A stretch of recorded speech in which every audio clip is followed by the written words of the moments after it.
Sejam bem-vindos ao nosso podcast. Hoje nós iremos debater e analisar o filme Tristão e Isolda. Mas, antes de tudo, conheça o nosso grupo. Eu sou Heloísa Fael. Eu sou o Pedro Zen. Eu sou o Enzo de Tísio. Oi, eu sou a Beatriz Dantas.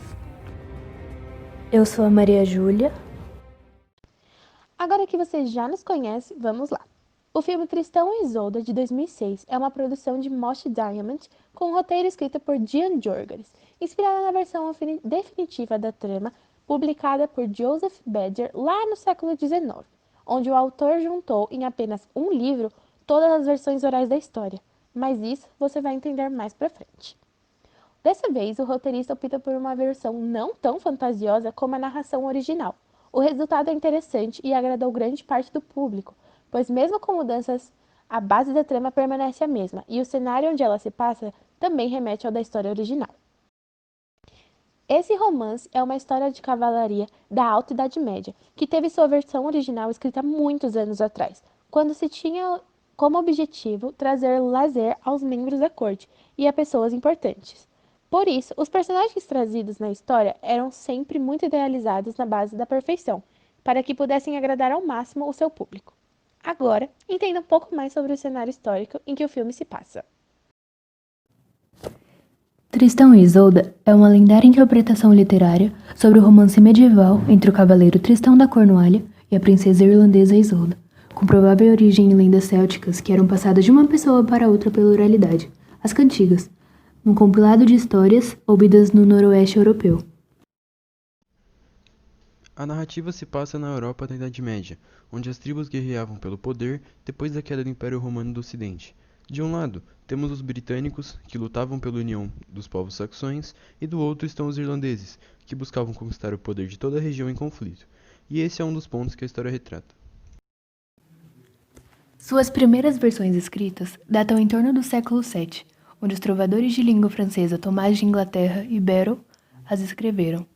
A rainha Leonor de Aquitânia contribuiu também para sua difusão na Europa. No século seguinte, ocorreu uma grande prosificação da lenda de Tristão e Isolda. Esse grande romance em prosa tem uma primeira parte relacionada aos poemas dos trovadores, que depois acabou se misturando com a lenda do ciclo arturiano, transformando Tristão em um dos cavaleiros da Távola Redonda da corte do rei Arthur. Sim, aquele lá da espada Excalibur, retratando-o na busca do Santo Graal. O mito ganhou uma enorme importância na arte ocidental, influenciando desde a literatura até a ópera, o teatro e o cinema, em obras como Romeu e Julieta, de Shakespeare, Shrek, de William Steig. Inclusive, Dante também retratou Tristão no segundo círculo do inferno, o lugar dos luxuriosos, em sua Divina Comédia. Inspirou também a ópera em 3 atos, Tristan e Isolde, de Richard Wagner, e entre outras. Na literatura e nas artes, o tema também foi constante entre pintores românticos e modernos dos séculos XIX e XX. Alguns associam essa lenda também com o famoso triângulo amoroso envolvendo o rei Arthur, sua esposa Guinevere e seu melhor amigo, o cavaleiro Lancelot. Durante o filme, é possível notar muitos aspectos da sociedade medieval, como a presença da nobreza, os cavaleiros e servos, além das relações de suzerania e vassalagem. Há também as vestimentas medievais, que são mostradas no filme, que determinavam a posição social de quem as vestiam, a alimentação da nobreza, com alimentos fartos, os diálogos, hábitos, todos esses fatores apontavam a divisão social do povo daquela época.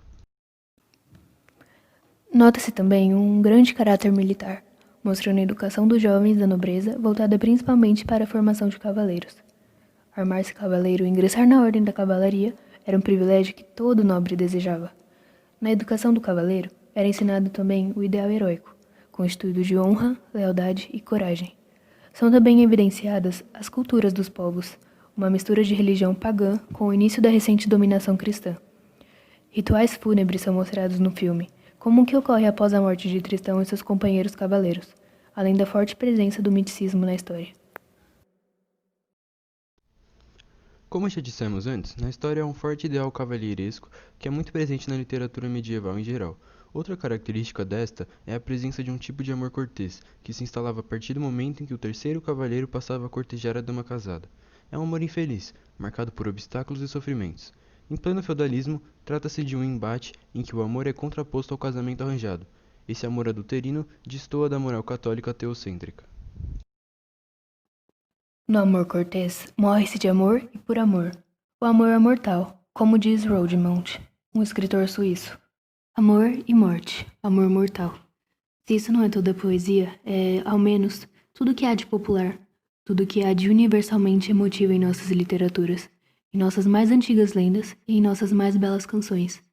O amor feliz não tem história. Só existem romances do amor mortal, ou seja, do amor ameaçado e condenado pela própria vida. Toda a fatalidade do amor é enaltecida nessas histórias. Há uma outra citação de Robert Alex Johnson, um autor americano, que diz que o foco é o relacionamento afetivo, estabelecendo a diferenciação entre a paixão e o amor. Através da incomum jornada dos protagonistas, somos transportados ao caminho percorrido, tanto pelo homem como pela mulher, frente ao amor romântico. Os protagonistas precisariam vencer complexas adversidades político-sociais para se unirem definitivamente num cenário como o das sociedades feudais, onde havia uma outra visão do papel das mulheres na sociedade. Fora que eram da nobreza, e havia uma outra visão sobre os casamentos, que era um jogo de homens movido por interesses políticos e econômicos. Podemos fazer uma comparação entre o amor cortês e o amor definido por Platão, marcado pela paixão e pelo desejo. Isso destaca que a cultura grega teve grande influência sobre o Império Romano, em alguns pontos destacados no filme como o militarismo, a forma de governo de cidades-estados com eleições derivadas da democracia ateniense. Agora que temos o cenário histórico em mente, qual é a história narrada pelo filme? A história de Tristão e Isolda, antes de ser transcrevida para um livro, era um conto de tradição oral muito famoso entre a corte europeia celta, como explicado anteriormente. Como diversas outras histórias de cavalaria, apresentavam personagens pertencentes à nobreza, como reis, rainhas, príncipes, cavaleiros, entre outros. Todos eles eram apresentados de maneira idealizada, onde a princesa era sempre a mais bela e o cavaleiro era sempre o mais honrado e leal. Isso porque essas histórias eram feitas para agradar aqueles que participavam da nobreza, então faziam questão de enaltecê-los como bons e puros. Por ser uma história de tradição oral, existiam muitas versões do romance de Tristão e Isolda, e foi somente em 1900 que o escritor francês Joseph Badier publicou o primeiro livro que contava a história do casal. Como haviam diversas versões, Badier reuniu todas as que pôde encontrar e as juntou em uma só, preenchendo lacunas e formando uma história completa. A história retratada no livro conta sobre um romance entre a filha do rei da Irlanda e o sobrinho do rei de Cornualha. Tristão é mandado para a Irlanda para enfrentar diversas batalhas contra dragões e outros inimigos, tendo como recompensa a princesa Isolda. A dama estaria comprometida com seu tio, o rei de Cornualha. Porém, no caminho de volta a casa, Tristão e Isolda acabam acidentalmente tomando uma poção que os fazem se apaixonar profundamente um pelo outro. E assim se desenrola a trama da história, que retrata o amor cortês dos dois, como explicado anteriormente, onde a dama é um objetivo inalcançável ao cavaleiro, porém, sendo o amor deles tão puro e inacabável, empecilhos não impediriam de tentar ficar juntos. Em contrapartida, a história contada pelo filme é um pouco diferente da narrada pelo livro. Como diz a sinopse do filme, a história se passa na Europa durante a Idade Média, logo após a queda do Império Romano.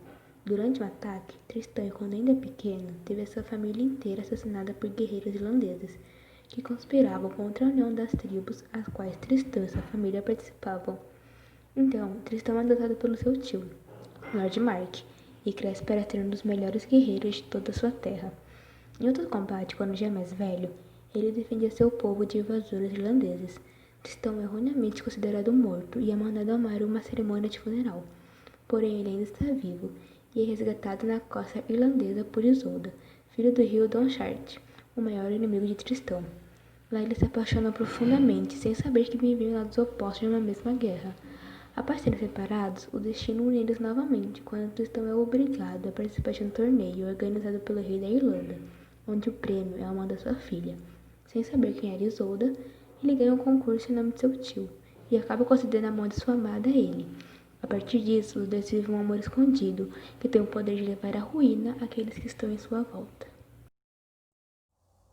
Ao desenrolar da trama, Tristão e Isolda acabam sendo descobertos pelo rei e seus companheiros, no meio de uma emboscada armada por traidores irlandeses para derrubar o futuro povo britânico. O rei tem empatia pelos dois e os deixa fugir juntos da prisão. Porém, ao saber que algo estava errado, Tristão abandona Isolda e volta para o castelo, para lutar junto de seu tio e defender seu povo. Durante essa briga, a qual Tristão vence, ele acaba sendo atingido fatalmente por um golpe de espada. Porém, antes de morrer, seu tio o leva até Isolda, para que ambos possam dar seu último adeus. Então, a história se termina, com Tristão morto à beira de um rio e Isolda chorando em seus braços.